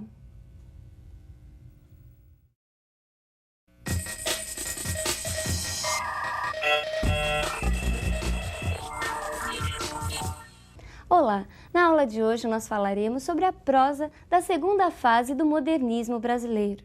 A grande característica da prosa neste momento é o regionalismo, é a relação do homem com o meio em que vive. Esse regionalismo já estava presente há muito tempo, lá na época do romantismo, só que agora ele ganha um novo tom, uma nova feição, principalmente pelo contexto histórico e pelas características dos autores deste momento. A obra que marca o início do romance regionalista no modernismo é o livro A Bagaceira, de José Américo, mas seu valor literário se deve mais ao aspecto histórico, às tramas sobre a seca, sobre os retirantes, do que propriamente dito pelos seus valores estéticos. Vejamos agora quais são os principais autores dessa fase. Raquel de Queiroz, Graciliano Ramos, Jorge Amado, Érico Veríssimo e José Lins do Rego. Basicamente, esses autores se dedicaram ao regionalismo do Nordeste do país, falando da seca, do cangaço, das dificuldades e misérias enfrentadas pelo povo dessas regiões, região Norte e região Nordeste. Mas nós temos um autor, Érico Veríssimo, que se dedica mais à região sul do país, falando das relações do homem com a paisagem natural. Assim como nós encontramos na poesia modernista a figura feminina de Cecília Meirelles, nessa geração, na prosa, nós também encontramos uma grande figura. Vejamos quem é a grande figura feminina da prosa modernista. Raquel de Queiroz foi a primeira mulher a se eleger imortal na Academia Brasileira de Letras. Suas obras regionalistas destacam-se pela reflexão sobre a figura feminina numa sociedade patriarcal. Em O 15, a autora narra as histórias vividas por uma família que enfrenta uma grande seca. Há neste texto várias reflexões, várias descrições sobre o campo, a paisagem seca da região Nordeste. A figura feminina também é um ponto central na obra da autora. Destacam-se entre essas personagens femininas Conceição em O 15 e Maria Bonita em Um Lampião. Vejamos agora a imagem de Graciliano Ramos, importante figura dessa segunda fase. Graciliano Ramos é considerado pela crítica de uma maneira geral o melhor ficcionista dessa segunda fase da prosa modernista. Sua obra é marcada pela ausência de sentimentalismo, por uma linguagem direta, concisa, os vocábulos são precisos. Entre seus livros principais destacam-se São Bernardo e Memórias do Cárcere. Memórias do Cárcere é um romance autobiográfico em que o autor narra as dificuldades vividas durante o período da prisão. Realmente, Graciliano Ramos ficou preso em virtude das complicações que teve com a ditadura de Vargas. O próprio Graciliano apresentou algumas ligações com o Partido Comunista, o que provocou sua prisão. Já em São Bernardo, nós encontramos a história de Paulo Honório, o rico proprietário da fazenda São Bernardo. Neste texto, Graciliano faz uma reflexão sobre o processo de coisificação do homem, que muitas vezes volta-se mais para o ter do que para o ser. Vejamos agora as próximas imagens que trazem o tema central de um livro muito importante deste autor. Menino Morto e Família de Retirantes, ambos de Cândido Portinari, apresentam o tema central de Vidas Secas, grande livro de Graciliano Ramos. Vidas Secas narra a história de uma família de retirantes que deixa sua terra atingida por uma forte seca. A família é composta por Sinhá Vitória, a mãe, Fabiano, o pai, 2 filhos, apenas chamados de menino mais velho e menino mais novo, e os animais, o papagaio e a conhecidíssima cachorra-baleia. Vejamos agora um trecho em que narra o início da saída desta família. A caatinga estendia-se de um vermelho indeciso salpicado de manchas brancas que eram ossadas. O vôo negro dos urubus fazia círculos altos em redor dos bichos moribundos. Anda, excomungado! O pirralho não se mexeu. E Fabiano desejou matá-lo. Tinha o coração grosso, queria responsabilizar alguém pela sua desgraça. A seca aparecia-lhe como um fato necessário, e a obstinação da criança irritava-o. Certamente este obstáculo miúdo não era o culpado, mas dificultava a marcha, e o vaqueiro precisava chegar, não sabia onde. Pelo espírito atribulado do sertanejo, passou a ideia de abandonar o filho naquele descampado. Pensou nos urubus, nas ossadas, coçou a barba ruiva e suja e, resoluto, examinou os arredores. Sinhá Vitória estirou o beiço indicando vagamente uma direção e afirmou com alguns sons guturais que estavam perto. Fabiano meteu a faca na bainha, guardou-a no cinturão, acocorou-se, pegou no pulso do menino que se encolhia, os joelhos encostados no estômago, frio como um defunto. Aí a cólera desapareceu e Fabiano teve pena. Impossível abandonar um anjinho aos bichos do mato. Entregou a espingarda a Sinhá Vitória, pôs o filho no cangote, levantou-se, agarrou os bracinhos que caíam sobre o peito, moles, finos como cambitos. Sinhá Vitória aprovou esse arranjo, lançou de novo a interjeição gutural, designou os juazeiros invisíveis. E a viagem prosseguiu, mais lenta, mais arrastada, num silêncio grande. Percebeu como a secura do ambiente e da vida aos poucos iam embrutecendo as personagens? Vejamos agora um outro importante autor deste período. Jorge Amado é talvez um dos escritores mais conhecidos pelo público jovem, isto porque muitos de seus livros foram adaptados para a TV e para o cinema, e ainda hoje é um dos escritores brasileiros que mais vendeu livros. Seus textos traçam um verdadeiro painel do Brasil, e em especial do povo baiano. Sua linguagem simples, próxima ao falar do povo, sua constante preocupação com as tradições e os costumes populares, e ainda o seu bom humor, fizeram de Jorge Amado um dos escritores mais aclamados e mais benquistos do público atualmente. Sua obra é frequentemente dividida em função da temática. Assim nós temos Romances da Bahia, que retratam a vida das classes oprimidas na urbana Salvador.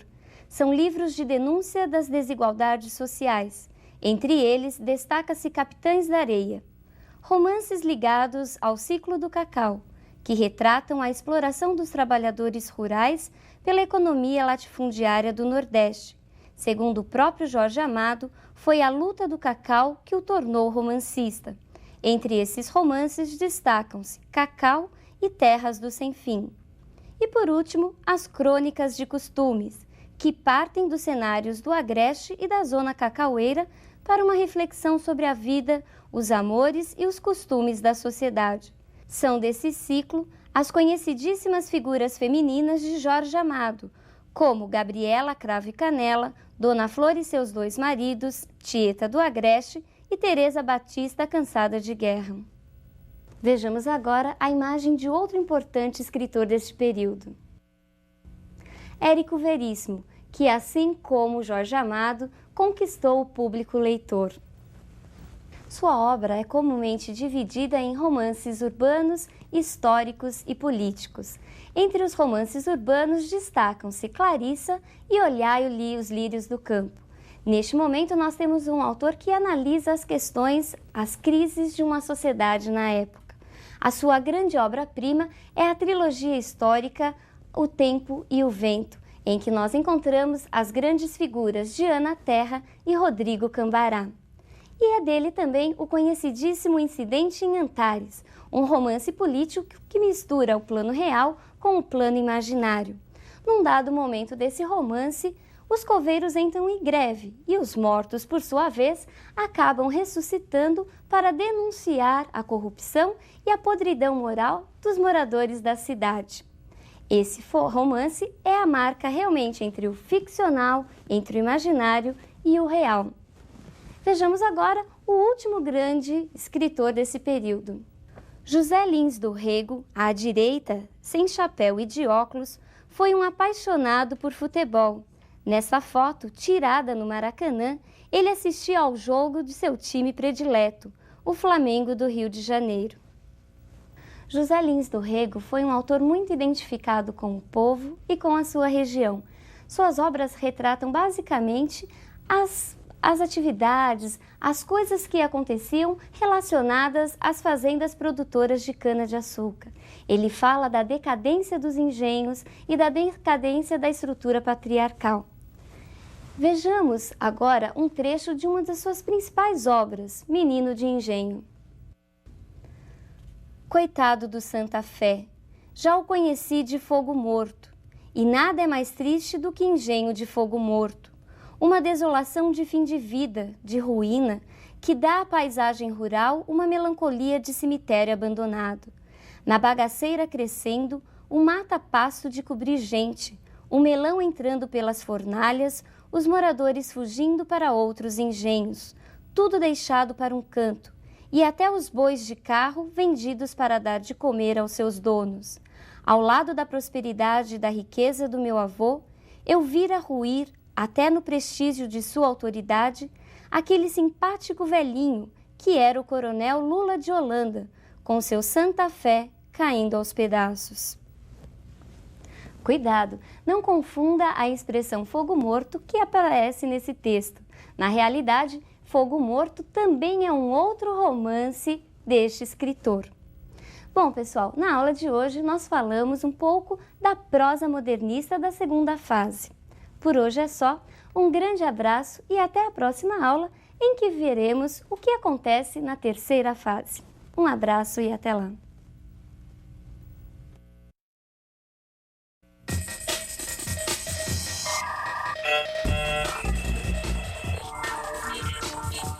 Olá! Na aula de hoje nós falaremos sobre a terceira fase do modernismo no Brasil.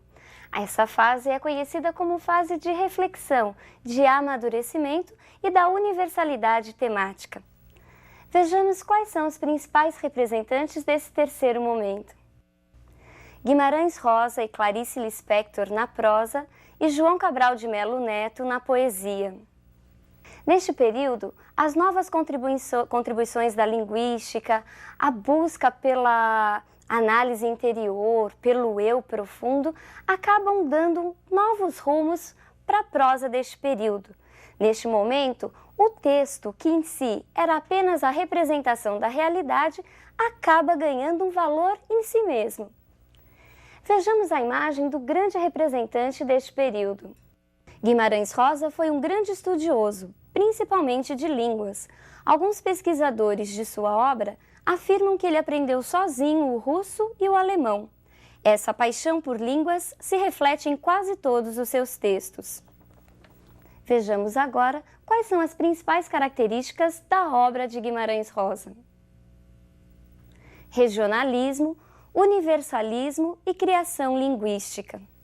Assim como outros autores, Guimarães Rosa também fala da relação do homem com o seu meio natural. Ele também fala da relação com o sertão, só que no caso, o sertão mineiro. Só que o seu regionalismo é um regionalismo diferente. Ele extrapola o particular, atinge a universalidade. E por quê? Seus elementos são temas universais. Ele fala do amor, do ódio, da vida, da morte. E todos esses temas acabam fazendo do sertão o próprio mundo, segundo palavras do próprio Guimarães Rosa. Outra característica marcante de Guimarães Rosa é o seu grande poder de inovação, de criação linguística.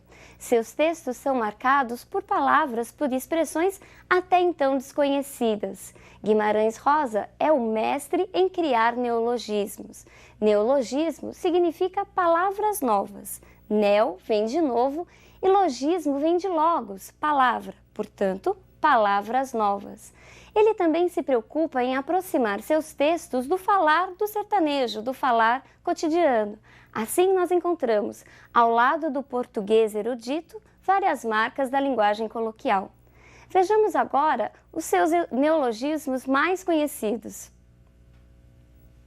Desafogaréu, cigarrando, justinhamente, essezinho, ossoso, retrovão, agarrante, bisbrisa e desfalar. Percebeu que diferente? Outra característica de Guimarães Rosa é o seu poder em fundir os gêneros literários. Ele consegue escrever sobre vários gêneros e mostrar que eles são capazes de se juntar. A crítica diz que ele, assim como Clarice Lispector, foram responsáveis por um processo de desromancizar o romance, aproximando-o da poesia. Vejamos o que ele mesmo diz a respeito de sua obra. Não sou romancista. Sou um contista de contos críticos. Meus romances e ciclos de romances são, na realidade, contos nos quais se unem a ficção poética e a realidade. Sei que daí pode facilmente nascer um filho ilegítimo, mas justamente o autor deve ter um aparelho de controle, sua cabeça. Escrevo e creio que este é o meu aparelho de controle, o idioma português, tal como usamos no Brasil. Entretanto, no fundo, enquanto vou escrevendo, extraio de muitos outros idiomas. Disso resultam meus livros, escritos em um idioma próprio, meu, e pode-se deduzir daí que não me submeto à tirania da gramática e dos dicionários dos outros. A gramática e a chamada filologia, ciência linguística, foram inventadas pelos inimigos da poesia. Vejamos agora a capa do seu primeiro livro. Sagarana é um livro composto por 9 contos escritos à moda das fábulas. Note que o próprio título do livro também é um neologismo. A palavra saga, de origem germânica, significa um canto heróico, uma lenda. Irana, de origem indígena, significa a maneira de, a espécie de.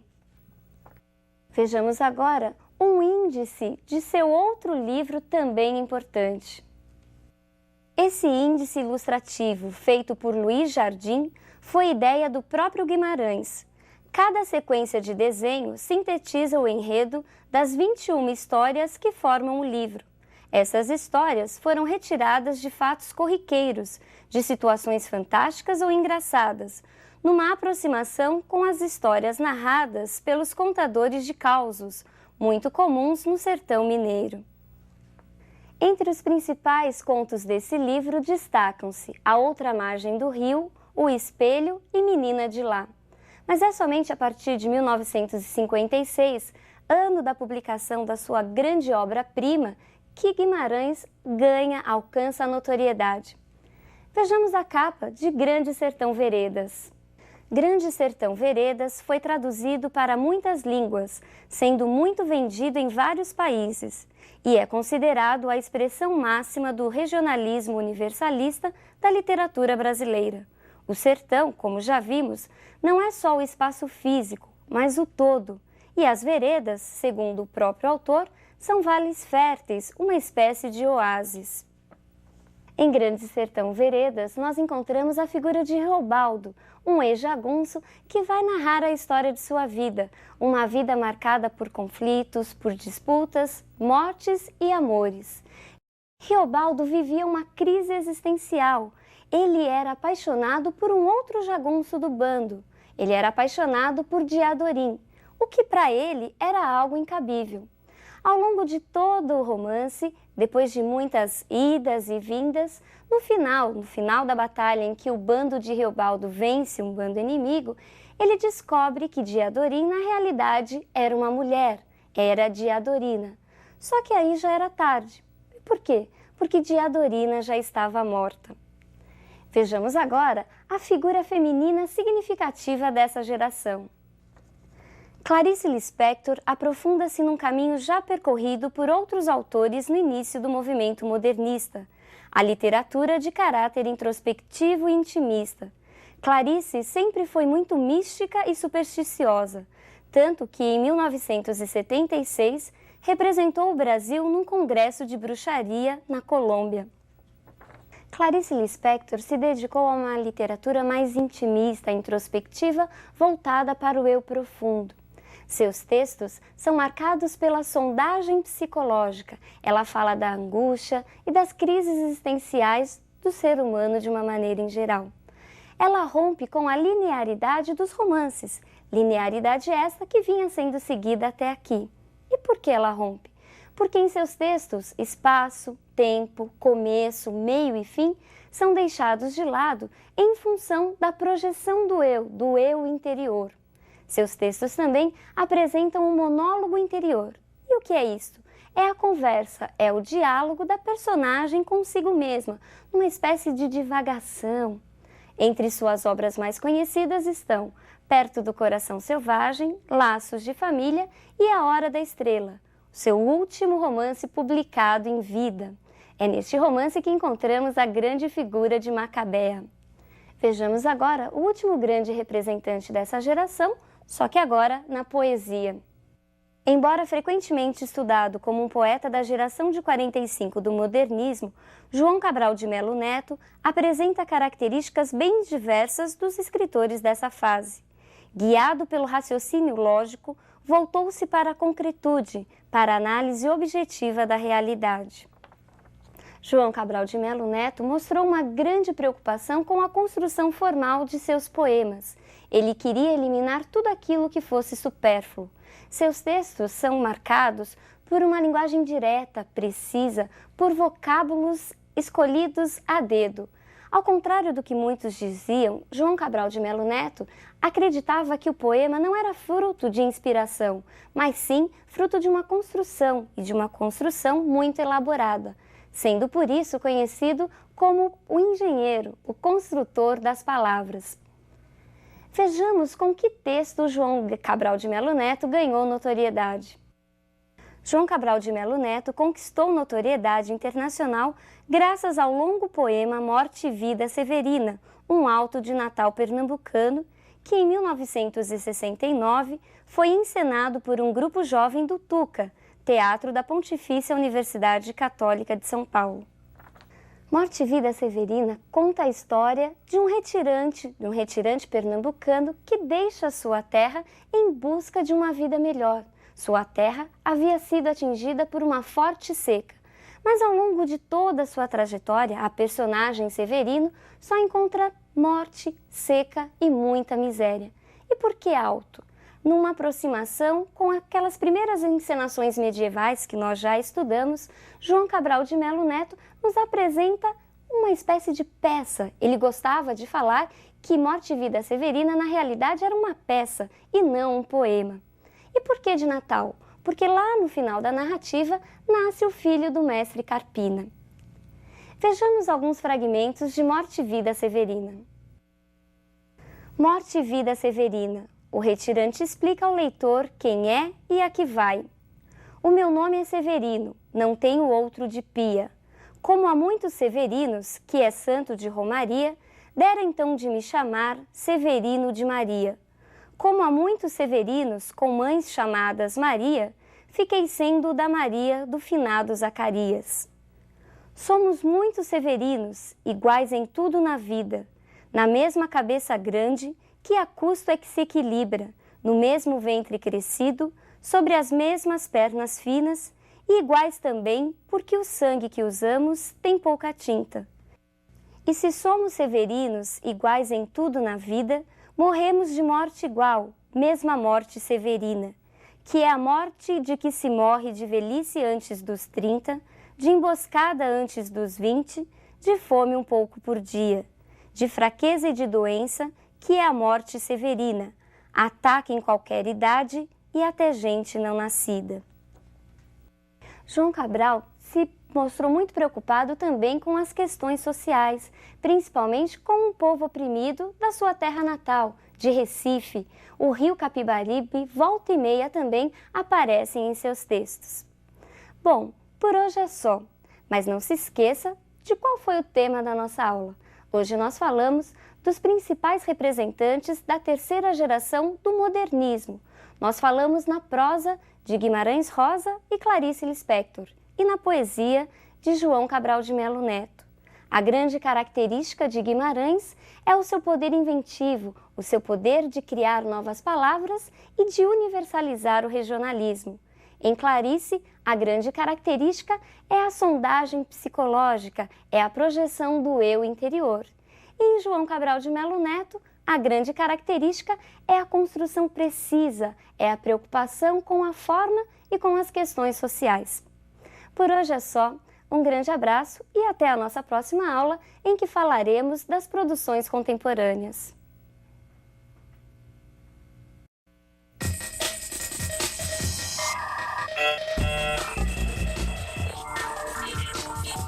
Olá! Na aula de hoje, a nossa última aula do curso, nós falaremos sobre as principais produções contemporâneas em Portugal e no Brasil.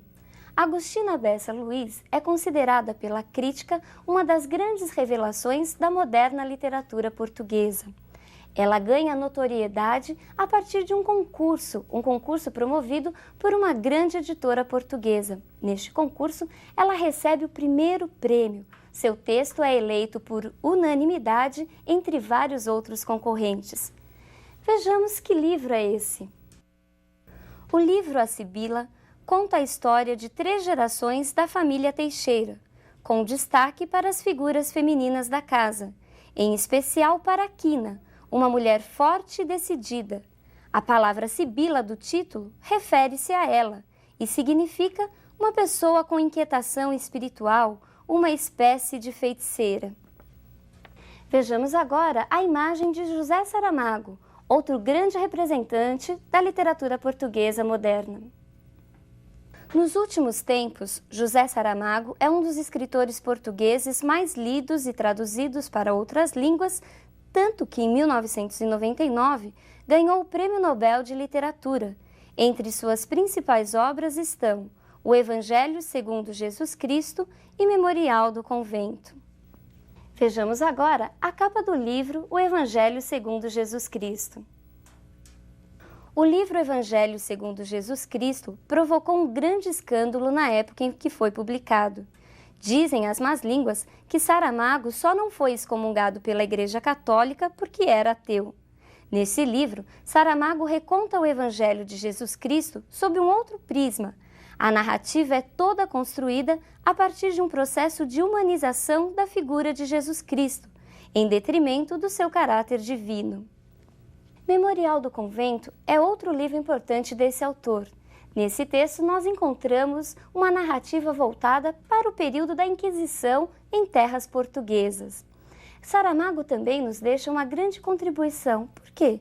Porque seus textos são marcados por longos parágrafos e por uma linguagem erudita, por vocábulos selecionados a dedo. Mas vejamos o que estava acontecendo no Brasil. Quais são as produções contemporâneas? Entre as vanguardas poéticas modernistas, nós temos o concretismo, a poesia praxis, a poesia social e a poesia marginal. A poesia concreta, acreditando que a estrutura do verso tradicional já estava ultrapassada, propôs uma nova interpretação poética. Voltou-se para quê? Voltou-se para os aspectos materiais dos versos, para o aspecto gráfico da palavra. Esses poetas estavam preocupados em ocupar o espaço que até então muitas vezes ficava branco na folha. Nessa concepção, a palavra é um objeto, a palavra é tida como uma coisa. Vejamos a imagem dos 3 grandes representantes da poesia concreta. Décio Pinhatari, Haroldo de Campos e Augusto de Campos foram os idealizadores da poesia concretista. Suas ideias começaram a circular a partir da revista Noi Grandes, palavra de origem provençal que significa antídoto contra o tédio. Mas essa poesia só foi lançada oficialmente em 1956, por ocasião da Exposição Nacional de Arte Concreta, realizada no Museu de Arte Moderna de São Paulo. O poema Beba Coca-Cola é considerado o símbolo destes poetas. Beba Coca-Cola, babicola, beba coca, babicola, caco, caco, cola, cloaca. O poema de Décio Pinhatari transforma, através do jogo de palavras, do jogo de significados, uma das propagandas mais conhecidas no mundo numa espécie de antipropaganda. Vejamos uma das possíveis leituras deste poema. Acompanhe a leitura das palavras destacadas. Babi, caco, cocô, cocô. Mesmo sem o acento, o poema sugere a leitura da palavra como cocô. Cola, cala, coca. Baba, caca, aca. Aca aqui é sinônimo de mau cheiro. Beba, babe, beba, babe. Percebeu que novas palavras podem ser criadas a partir dessa leitura? Palavras estas que apresentam um caráter negativo, atribuindo um aspecto negativo a toda a propaganda, daí chamarmos de antipropaganda. Outra manifestação é a poesia praxis.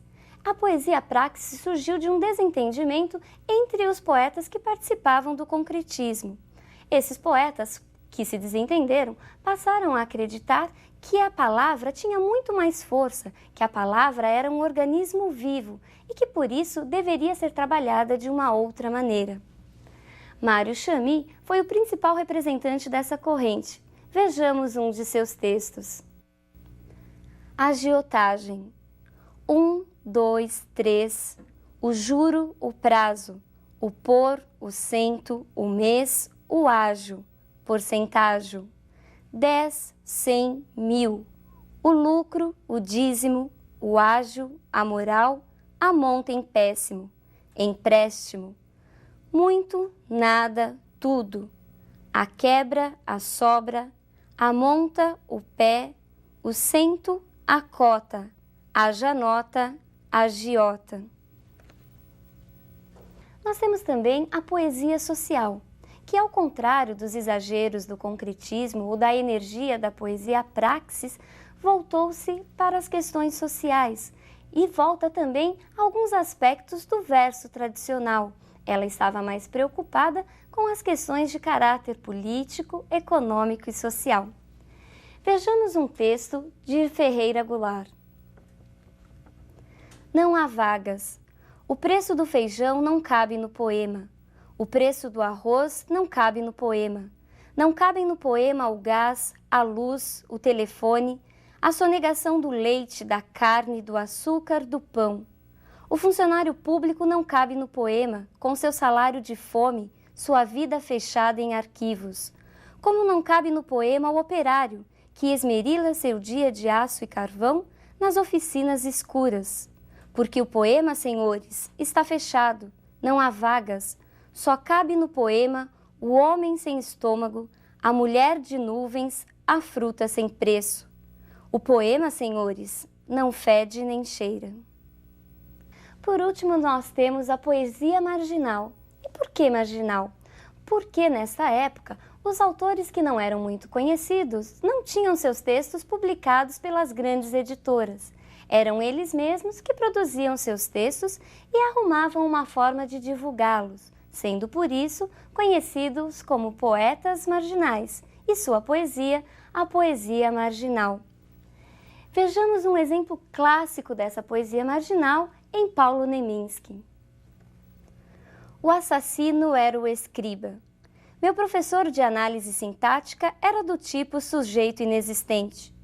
Um pleonasmo, o principal predicado da sua vida, regular com o paradigma da primeira conjugação. Entre uma oração subordinada e um adjunto adverbial, ele não tinha dúvidas, sempre achava um jeito assindético de nos torturar com um aposto. Casou com a regência, foi infeliz, era possessivo como um pronome, e ela era bitransitiva. Tentou ir para os Estados Unidos da América, não deu. Acharam um artigo indefinido em sua bagagem. A interjeição do bigode declinava partículas expletivas, conectivos e agentes da passiva o tempo todo. Um dia, matei-o com um objeto direto na cabeça. Tem que ver se você gostou, né? Realmente ele é um dos prediletos da maior parte dos alunos. Mas, por favor, não faça o mesmo com o seu professor de análise sintática. Bom, brincadeirinhas à parte, vamos nos lembrar do tema da aula de hoje. Hoje nós falamos das produções contemporâneas em Portugal, no primeiro momento. Nós vimos as figuras de Agostina Bessa Luís e seu livro A Sibila. Vimos também as obras de José Saramago, Prêmio Nobel da Literatura em 1999. São livros de sua autoria, Memorial de um Convento e O Evangelho segundo Jesus Cristo. Depois, nós falamos das vanguardas da poesia moderna. Nós falamos do concretismo, da poesia praxis, que significava ação, energia. Falamos da poesia social e da poesia marginal. Existem também várias outras manifestações em prosa. Muitos autores se dedicaram à prosa, às crônicas e até hoje continuam escrevendo. Haja vista a grande quantidade de livros que encontramos nas grandes editoras e também a grande produção que se encontra nos jornais de grande circulação. E hoje, a nossa última aula do curso, nós temos que nos despedir. Mas é importante que você guarde algumas dicas para que durante a prova, durante o exame vestibular, você se saia muito bem. E aqui vão algumas. Não se preocupe em ficar decorando data, marco inicial de um movimento, marco final de outro movimento, principais autores, os que deram início. Não, dificilmente isso irá cair. Geralmente, essas questões históricas acabam aparecendo no próprio enunciado da questão. Preocupe-se mais com as características centrais de cada movimento, com as características dos principais autores. Mas não com essas características de uma maneira isolada. O importante é que você consiga percebê-las no texto. O importante é que você faça a análise literária destes textos. É muito comum, principalmente nos grandes vestibulares, nos mais concorridos, a análise comparativa, quer seja das semelhanças, quer seja das diferenças. Então você pode muito bem ser solicitado a fazer uma aproximação entre Macunaíma, de Mário de Andrade, e o Leonardinho, do livro Memórias de um Sargento de Milícia. E aí, o que você faz? Um é de uma escola, outro é de outra? Mas mesmo pertencendo a movimentos diferentes, eles apresentam algumas semelhanças. É muito comum também que você compare personagens de um mesmo movimento. Isso sim é a literatura viva, é a literatura voltada para a interpretação, para a expressão da realidade. Bom, pessoal, eu espero que os nossos encontros tenham servido e que você realmente os aproveite durante a prova. Por hoje é um grande abraço e até, quem sabe, a universidade. Tchau!